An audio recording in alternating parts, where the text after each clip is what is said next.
আমি এখন আমার এলাকার গ্রুপে মেসেজ করব এবং বলবো আমি একটা বিপদে পড়েছি, আর আমি আমার লোকেশনও দিয়ে দেবো, এবং আগামী 8 ঘন্টার মধ্যে যে আসবে তাকে আমি 100 টাকা দেবো। দেখা যাক। এখন সময় 3টা 28, আর আমি 4টা পর্যন্ত ওয়েট করব। আর আমি এদেরকে এখনই মেসেজ করে দিলাম, দেখা যাক এরা কতক্ষণে আসে।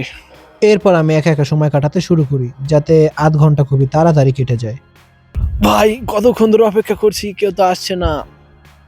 এটা কি সুন্দর মজা করছে, তাই না গাইস? অনেকে দেখছে, সিন করছে, মজা করছে, কিন্তু কেউ ভালো করে রিপ্লাই দিচ্ছে না। আরে ভাই, আমার এক বন্ধু চলে এসেছে। আমার একজন বন্ধু এমন একটা ভাব করবে যে আমরা আসলে বিপদে পড়ছি, ঠিক আছে? আমার একজন বন্ধু চলে আসছে ভাই, বিপদের বন্ধু।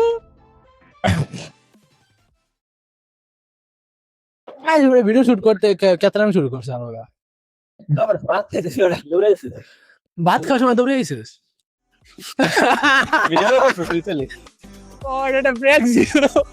না আমি বুঝছিলাম প্র্যাঙ্ক, আমি দেখ দূরে মেসেজ পরে দেখে আরো কোনো সিরিয়াস সিন করে পরে গেলাম, তাহলে আসলে বিপদ বললে তো ঝামেলা। ব্রো তুই 100 টাকা দিতে গেছিস। কি আসলে 100 টাকা, ওকে, তোর বিকাশ নাম্বার।